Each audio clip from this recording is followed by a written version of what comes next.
પોરબંદરની સ્વામિનારાયણ MBA કોલેજમાં પ્રથમ સેમેસ્ટરમાં અભ્યાસ કરતા 42 વિદ્યાર્થીઓની એનરોલમેન્ટની વહીવટી પ્રક્રિયા બાકી રહી ગઈ હતી, જેના કારણે આ વિદ્યાર્થીઓ પરીક્ષામાં બેસી શક્યા નથી।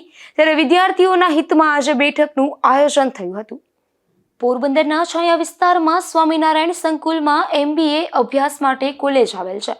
આ કોલેજમાં MBAમાં અભ્યાસ માટે 42 જેટલા વિદ્યાર્થીઓ એડમિશન લીધા હતા અને 6 માસ સુધી અભ્યાસ પણ કર્યો હતો। ત્યારે આ વિદ્યાર્થીઓની પ્રથમ સેમેસ્ટરની પરીક્ષા માટે GTUમાં ફોર્મ સમયસર સબમિટ ન થતા આ વિદ્યાર્થીની પરીક્ષા આપવા માટે હોલ ટિકિટ જનરેટ થઈ ન હતી, તેમજ આ કોલેજની GTUમાં માન્યતા પણ ન હોવાનું સામે આવ્યું હતું।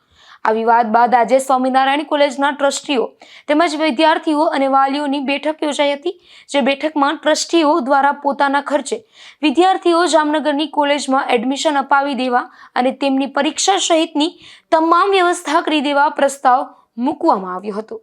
નિપુલ પોપટ સાથે અશોક થાનકી, ગુજરાત ન્યૂઝ, પોરબંદર।